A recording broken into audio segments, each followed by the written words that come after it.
Welcome back to my top 25 cartoons of all time list. I know it's been a while, but it's for good reason. I struggled with the placement of the cartoons that are on this list going forward. I had to dismiss nostalgia from the equation to determine their place as great cartoons. We are almost at the juiciest parts of the list. From here on out, some cartoons are well known and some are very surprising picks. Once again, I hope these picks resonate with you all. So, without further ado, let me introduce my number 14.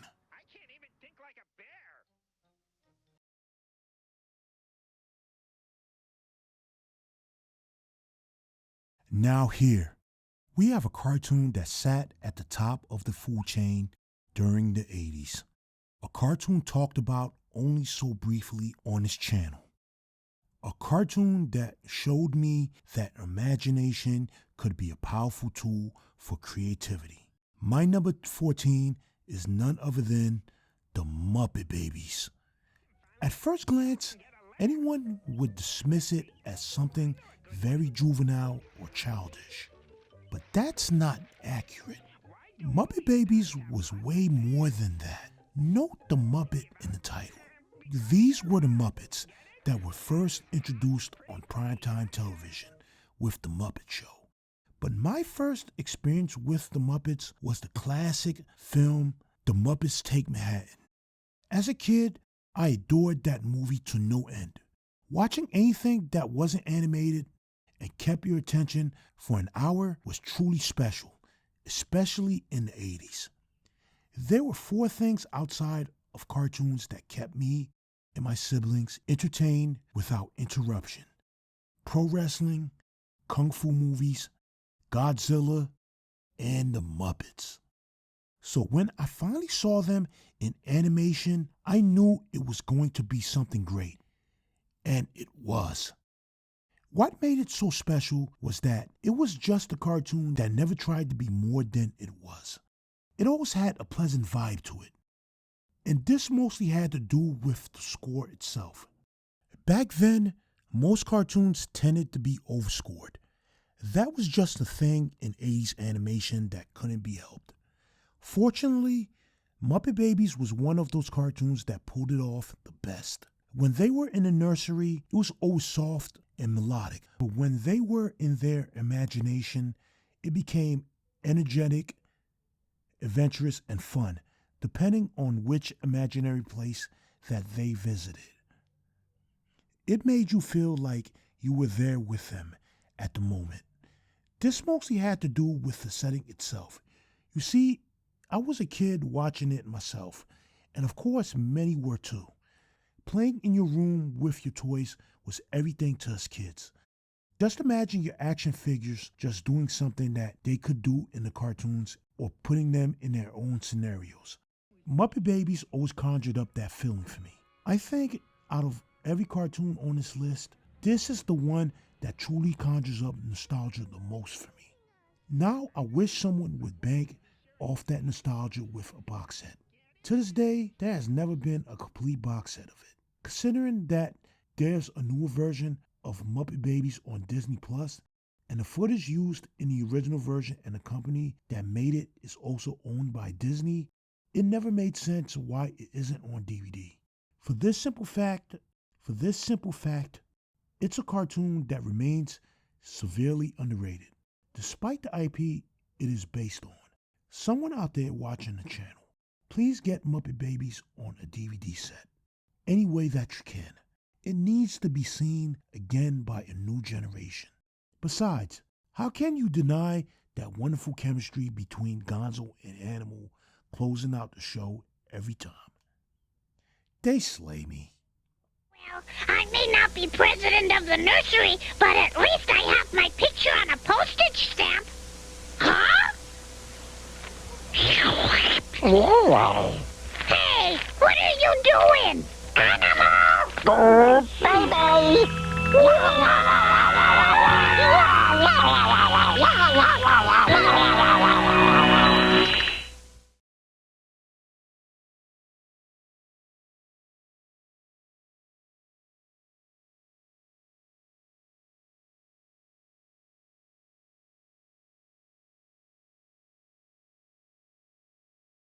My number 13 is a cartoon staple at this point, but at the time it was debuted, it became a cartoon that had many kids enamored by the mere sight of it. Whether it was junk food, action figures, or the plethora of video games, my number 13 was at the pinnacle of every kid's psyche. The cartoon could achieve that level of adoration amongst children across America. Well, it is none other than the Teenage Mutant Ninja Turtles. Starting as a comic book, it quickly rose to fame as an anime series courtesy of Fred Wolf Films and Mirage Studios. I was one of many kids who gravitated towards the four Teenage Turtles and became an instant fan. You would have been hard-pressed to find anyone who didn't love the Teenage Mutant Ninja Turtles. They were everywhere at the time, as mentioned in terms of merchandising. They were unlike anyone any kid had ever seen before their arrival on air and syndication. Seeing it in 1987 was a testament to syndicated cartoons just being far superior to the offerings on Saturday mornings. But these days, when you mention the Teenage Mutant Ninja Turtles, you have to be very specific. You see, the franchise has had many iterations over the years, including a live-action series that emulated the theatrical films and the Mighty Morphin Power Rangers. I have something to confess. Even though I described the initial reception of the original series and how great it was, my number 13 isn't the original series. To be truthful, the original series hasn't aged particularly well. A lot of the later episodes were very hokey and far too comical. Sure, you had very plot-driven stuff, but most of it leaned toward the stop the bad guy and save the day routine almost entirely. Well, except for the last season of the original series. That was something very different from anything in the original series. The Teenage Mutant Ninja Turtles weren't meant to be entirely viewed as such. You have to remember, they were comic book characters first and foremost. In the comics, they were quite the opposite, as they were far more aggressive than what they were presented as in the original series. This is why I felt the later iterations got the characters right and were portrayed the way they were meant to be. The later iterations were afforded flexibility due to the times changing. So the question is, what was the best iteration of the Teenage Mutant Ninja Turtles to me? Well, without further ado, my number 13 pick is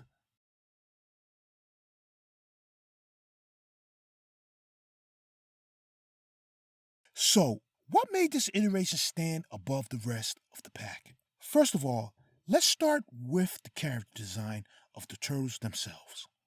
Believe it or not, that aspect played an important role in why it was the best iteration. This was the first iteration that attempted to differentiate the Turtles in terms of looks. In previous iterations, the Turtles were differentiated by shades of color, but in TMNT 2012, they have distinct features. For example, Donatello has a gap tooth, Raphael has a chip in the shell, Michelangelo has freckles to signify that he's the youngest of the four, and Leonardo, being the leader, just looks normal, but his distinctive feature comes into play with his aptitude for combat. In the series, you can see why he is the captain of the team. Their physical traits match their personalities, such as Donatello being the brainy one building the gadgets. Michelangelo is the little brother of the group, always doing immature things and cracking jokes. Raphael is the rough, mean one, always ready to fight. That detail to the characters isn't seen in a lot of anime series. It's quite unique. Speaking of that, the animation itself was unlike anything that I have ever seen as well. Even watching it today, it's hard to pinpoint if it's fully CG or traditional animation blended with CG, because the movement of the characters have the stop motion look going for it in some scenes. One thing that can be said, though, is that it's aging very well. To this day, it doesn't look like any cartoon series on any platform. Once you see it, you know what show it is. This wasn't the only element that made Teenage Mutant Ninja Turtles 2012 great. The storytelling was well crafted. My initial reaction of Viacom requiring the rights to the franchise and an iteration that was going to air on Nickelodeon had me very skeptical. You see, Nickelodeon wasn't the type of channel that shown these type of cartoons. They only really had Avatar: The Last Airbender that leaned toward mature storytelling, but it still managed to have the trappings of a kid's cartoon. That's Nickelodeon for you. I thought they would make the Ninja Turtles very goofy and lighthearted. Boy, was I wrong. I was quite surprised to see what Nickelodeon allowed the creators of the series to get away with. Now, it wasn't as dark and straight out action oriented as the 2003 series. That one was about as close to the comic books that you were getting on television. But it did manage to churn out some stories that had the Ninja Turtles getting actively aggressive at times. I would go as far as to say that the story in the 2012 series had much of a clearer focus than the 2003 series. It always kept things fresh during the entire run of the series. The Turtles would end up in Dimension X for a few episodes during the later seasons. The series was the culmination of everything that fans loved about the Ninja Turtles. It had the humor, playful banter of the brothers, and charm of the original series, the dark atmosphere and white-knuckle action of the 2003 series, but yet it managed to have its own identity. This extended to the villains as well. You had the comic book staples such as the Krang and the Triceratons, to classic series stalwarts such as Bebop and Rocksteady and Slash. Now, it may be a divide with fans with how April and Casey Jones were portrayed in the series by making them as young as the Ninja Turtles themselves, and Donatello's crush on April could be seen as something very awkward. But for me, it just feels unwarranted because of two things. The essence of who the characters are were intact. Casey Jones was as wild as ever, and their personalities, believe it or not, they both have the same chemistry displayed in the 2003 series and as they had in the live action films, except it was just presented in the lens of teenage angst. Another thing was the contrast of teenage youth going against the darkness that's slowly creeping up into Manhattan, with the likes of the Foot Clan, the Krang, aka TCRI, and of course the Shredder, who is definitely more like the Shredder from the 2003 series than from the original series. There's no bumbling around with Bebop and Rocksteady with this version of Shredder. Trust me. Truthfully, the main aspect that made the 2012 series rank above the rest was its consistency. The series was very consistent. Sure, it had some episodes that varied left field, but it was always somehow tied back to the main arc of the season in some way. Something that was missing in the original series. It gradually got better with every season, always upping the stakes. Not one episode ever felt like the one before, and the arcs were always building up to the end of the season. These elements are what makes a great anime series in my book, and this is the best iteration of the Teenage Mutant Ninja Turtles because of it. Too bad the same can't be said about the iteration after this one. Let's just say Nickelodeon should have left that one on the chopping block. Ooh boy. I guess it has its fans. It is the Ninja Turtles after all.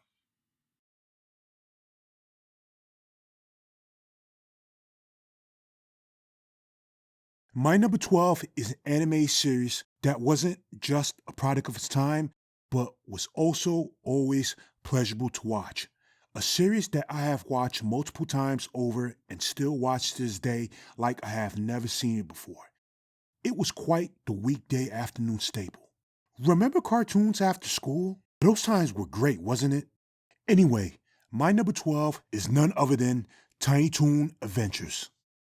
It's a cartoon I talked about before on this channel, stating my favorite episode from it. But this series has had many great episodes during the course of its run. And when I just said it was a product of its time, don't be fooled into thinking that it's aged badly. I would compare the series to the product that inspired its creation in the first place. The Looney Tunes shorts.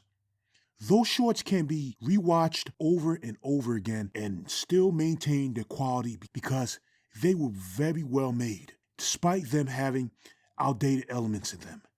No one will ever get to eat at Joe's, unfortunately. The point being made is that Tiny Toon Adventures is the same in its execution. Mind you, those cartoons were still being shown on cable television around the time Tiny Toon Adventures aired. So just seeing junior counterparts of the characters of the classic Warner Brother cartoons was a feast to behold. The kicker was that Tiny Toon Adventures held the same charm and charisma as those shorts, but brought it into the 90s.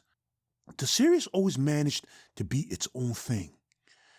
This had to do with the variety that the episodes provided. You never knew what you were going to get in an episode. Some episodes were just one segment, while another could be a 3-segment episode based on one theme. It's that variety that always made me come back to watch it. It was just a fun, hilarious cartoon with humor that perfectly catered to me. As for the characters themselves, they were different from their older counterparts, but at the same time, they had some aspects that was quite similar to them as well. For instance, you had Buster Bunny. He had the same snarkiness as Bugs and his love for carrots, but had that youthful attitude that could only be described as something from the 90s. Furball had Sylvester's hunger for eating canaries and fortunately did have his spittle talk. Sweetie had Tweety's knack for outsmarting cats. Dizzy Devil just spinned around like the Tasmanian Devil and ate everything. But his role could differ from episode to episode, with him being protagonist in one episode and an antagonist to Buster and Babs Bunny in another one. And Fifi, she had Pepe Le Pew's habit of seeking unrequited love. Tiny Toon Adventures knew it was a cartoon and never tried to be more than it was. The characters always seemed to be presented differently from episode to episode.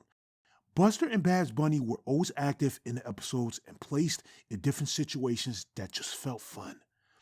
Even though the show had a college motif, it never really played up to it too much.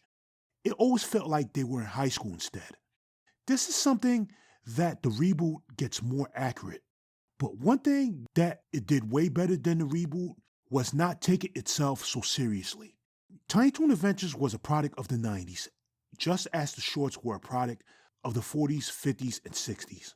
You can say that a cartoon like Tiny Toon Adventures couldn't be made today. Even though that's not entirely accurate, it makes sense to come to that assessment. Tiny Toon Adventures came out in an era where those times were much more simple than it is today's era of social media. Tiny Toon Adventures came at the right time at the tail end of the 90s, when the decade was just finding its footing in our daily lives. The series always exuded fun. Adding to that were the specials such as the spring break and summer break episodes. It made for fun watching. It was just fun watching TV at the time. That fun pastime has turned to nostalgia, unfortunately. But one thing remains. When you think of the 90s, you'd be hard-pressed to not mention Tiny Toon Adventures as a cartoon that played a part in our childhood back then. That's the thing some cartoons from yesteryear can't claim, because they're tiny, they're toony, and forever loony. Hopefully, I still see it this way 10 years down the line. Heck, I've seen it this way up till now, so I'm pretty sure they are always going to be time-tested. As for Tiny Toon Looniversity, on the other hand, well,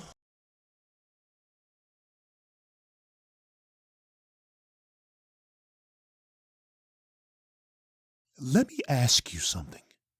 What do you get when you mix Marvel's flagship superhero with the creative prowess of the man who almost single-handedly revolutionized storytelling in Western television animation in the 90s? Well, you get the return of the web crawler back on Saturday mornings at a time when animation itself was just pushing past its punching weight.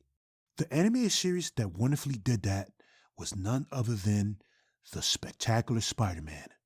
So you may be wondering why I didn't pick Spider-Man 94 instead. Well, let me just say that if this was a top 100 or even 50, that would have been on the list. That iteration of Spider-Man was great. It has a spot amongst the best.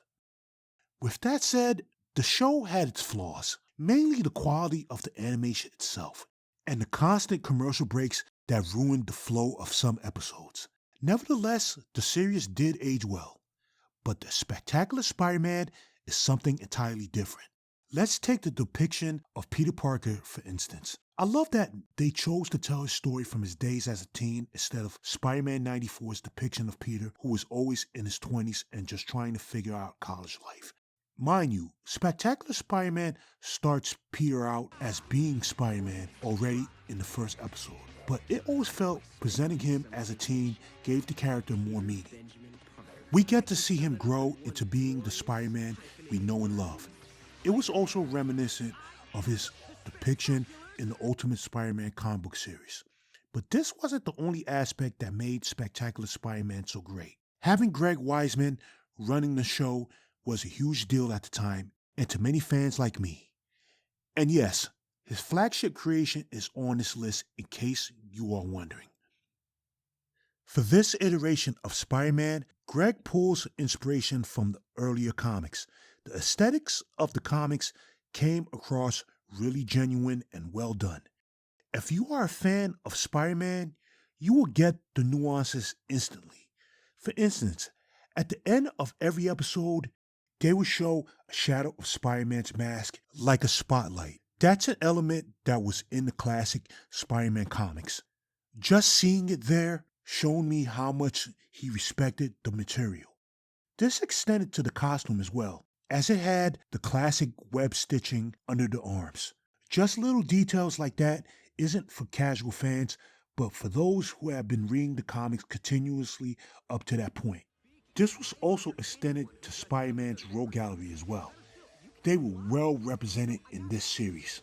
You had classic villains such as the Shocker, the Rhino, and Hammerhead. Heck, Spidey fights the Vulture in the first episode. But the inclusion that sold it was Tombstone. Usually, if they were going to go with a figure that was a major baddie pulling the strings, they went with the Kingpin. But when I saw that it was Lonnie Lincoln himself as the major baddie, I was wowed. Tombstone is a very intimidating figure in the comics, and Greg captures that very well in the series. Making him a presence that's rarely seen but always mentioned was something that lent more in creating mystique than any other character in the series. Speaking of the characters, some may have a contention with the character designs themselves. I can't understand that. Some just don't like it, and that's fine. I get it. To be honest, they did look so simplistic in their execution at first glance, especially when it came to Peter Parker himself. He is drawn with wide eyeballs and an oddly shaped nose. Upon seeing the character, it may look like a low effort on the animation team's part, but when you begin to see the characters in motion, you forget about that quickly and see that this isn't the case. This is due to the fluidity of the animation itself. For instance, the fight scenes with the Vulture and the Lizard showcases it very well. The backgrounds and the characters move so smoothly in both scenes. It doesn't have that stiffness that was in most cartoons before that time. The intro alone showcases this as well. And I loved how it tells the origin briefly in the intro. Something that I personally dislike when a comic book is adapted to TV or film. Like, do you need to tell us Batman's origin for the 100th time? That briefness gets us to the character's plight since he is already what led him to become Spider-Man. Speaking of that, the plot and story arc of the first season is what makes this series stand above the rest. Everything always felt like it was leading to something else down the line. When you watch it, you instantly know Greg Weisman had his hands in it. And his decision to use Gwen Stacy instead of Mary Jane from the start was brilliant. It gave the series the classic feel of the older comics, but the depiction of Eddie Brock is the most brilliant of them all. Eddie wasn't completely accurate to the comics, as he was now a lab assistant to Dr. Connors and friends with Gwen and Peter. Eddie and Peter now have a big brother, little brother dynamic. When I saw that, I was skeptical of it because it wasn't accurate, but when you watch the entire season, it all starts to make sense, especially when Peter gets the symbiote. Their dynamic starts to sour as the episodes progress. The way he becomes Venom makes complete sense. So much I wish they had did it in the comics. It was that good. Now Eddie is presented as a character that has justification for being what he becomes. If you are going to change something about a character, change something that will make the character better. This is the case with the second season ups the ante more than the first season did. I am still peeved to this day that it was canceled because of Disney requiring the rights to the character from Marvel and ditching anything not made by them. Anybody who has watched Spectacular Spiderman's second season to its end knows how much was left on the table. Such a shame. Spectacular Spider-Man came at a time when Saturday morning cartoons were just trying to stay relevant on lineups. I might catch flack for it, but I have to say there has never been a better Spider-Man cartoon since. This was the best Marvel animation has ever done with the character. I stand by this statement 100%. Thanks, Greg. Thanks a lot.